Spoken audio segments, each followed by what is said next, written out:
Welcome to Combat Elements. My name is Ryan Birmingham, and these videos are dedicated to promoting and sharing the principles of self-defense and personal growth.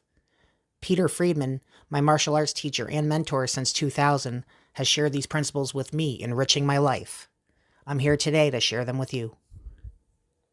This is Ryan and Barden here, representing Friedman's method, Ketsugo Jiu-Jitsu, and we're gonna show you today.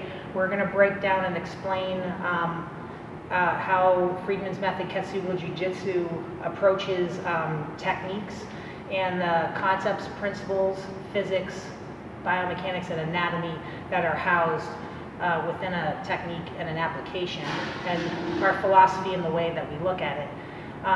So the way we approach a technique isn't in a way where we want to memorize it to use it the way we actually use it, the way we practice it in a street fight.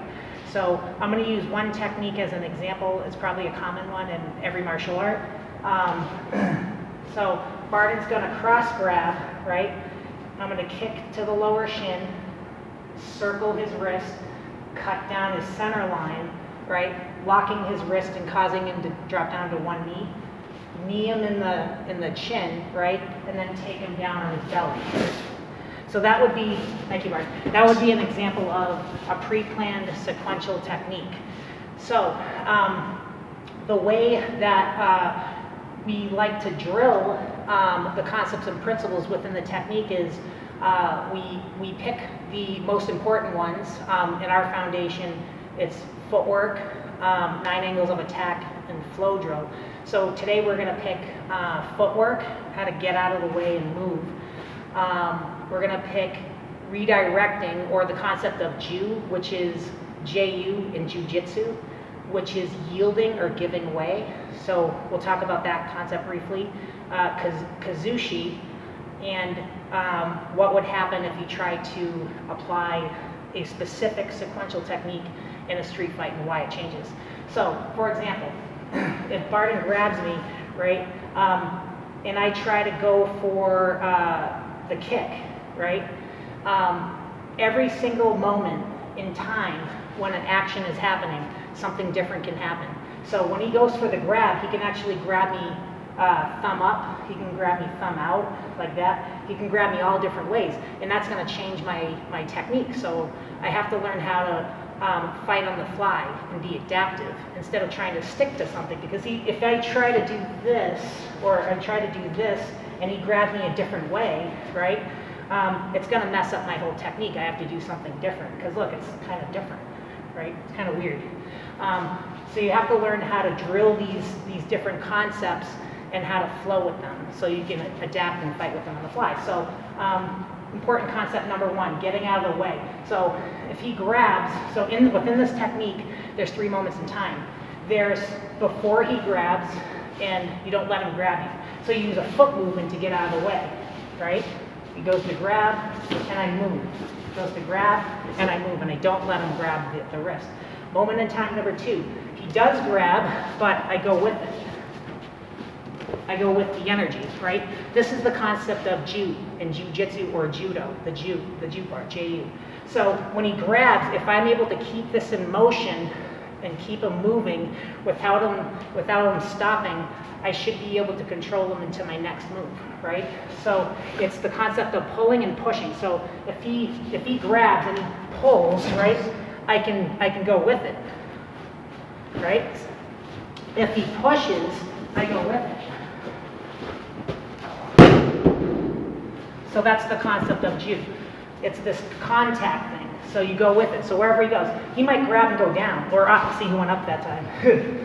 So wherever he goes, you go with it. Okay. That's the concept of juice. So if he grabs you, it's the timing of going with it, whether it's up, down, side to side, push, pull, okay? Moment of time number 3. He grabs and he locks in, right?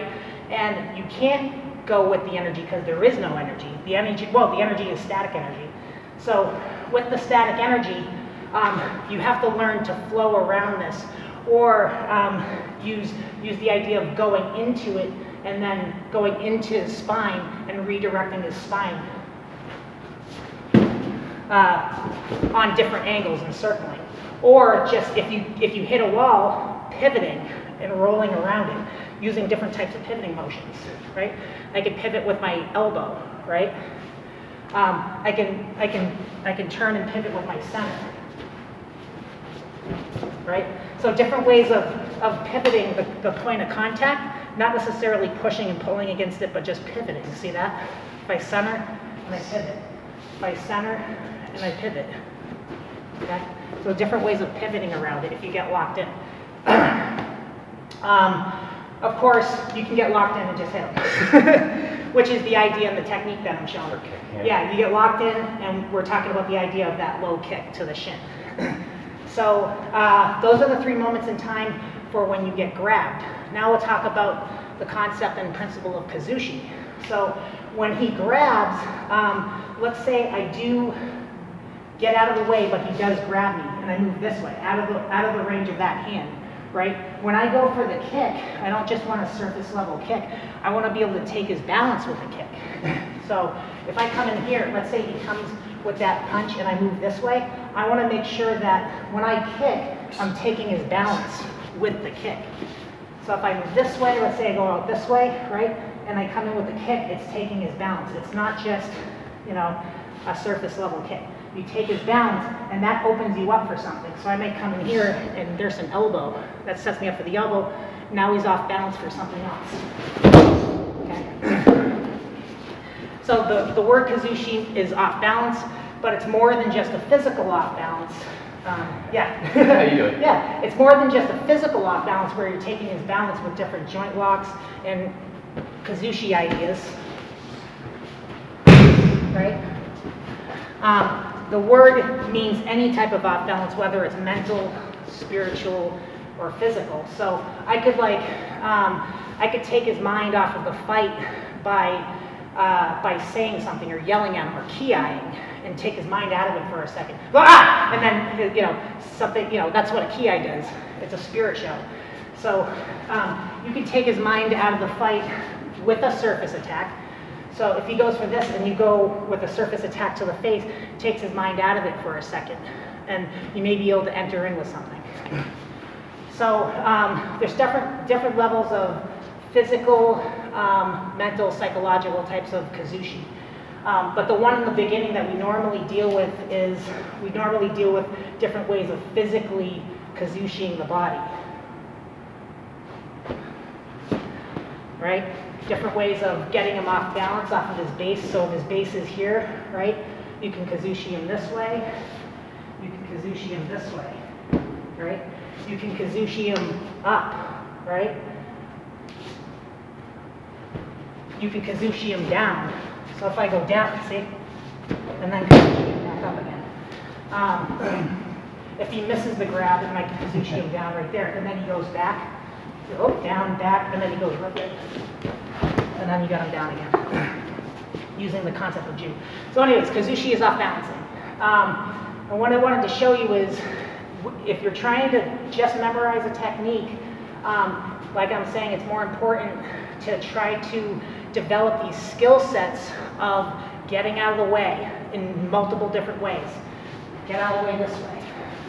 Get out of the way that way. Get out of the way this way. Get all the way down. And you can see all of this practical fighting stuff will come up. Will come up as you do it. You know, you can get out of the way and just move, and there it is. Right? You can get out of the way and move, and there it is. Right there. There it is. There it is. So just the getting out of the way part is the biggest, most important concept. Then what if he does grab and you got to redirect? Then what are the different things you can do? okay? Because if he grabs, right, and I just stand here and do this, he's on bounce, he can go for the punch, right?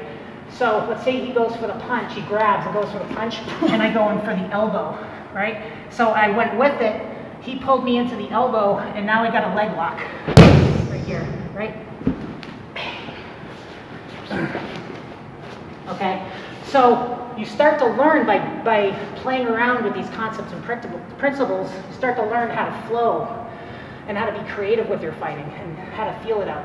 So I gotta feel this out and not pre-think it, because the second I pre-think this, he's gonna move his leg. So, boom. Let's say I do get this, and then I pre-think this, he's gonna do something. He's gonna lock out, he's gonna counter me, he's gonna do something different. So if he does go for something different, I can, and I'm still in like the no mind feeling mode, at least I'm able to counter it, you know what I mean, with something different. That was getting out of the way and just redirecting, the Jew concept. So getting out of the way or yielding, right? Creating contact, going with it, redirecting. Kazushi, so sometimes your Kazushi, usually what makes something work, whether it's a joint lock or a throw, is a strike. So if he grabs, right, if I go with it this way, so he pulled this way, so I move my body with it this way, let's say he does that, I can knee that, right? But see how my leg is up? So I gotta fill in this gap. So I can kick that leg out. So once I knee this leg, I can kick that leg out. Let's say he pushes or pulls, yeah, so I hit there, right? So now I'm going into something completely different, right? Now I'm going into this pin, right here, to the ground. Okay? So you see, when you start playing around with it, you don't start to end up with the same technique. The technique is the housing, it's the starting point. And you can create hundreds or thousands of techniques based off of one.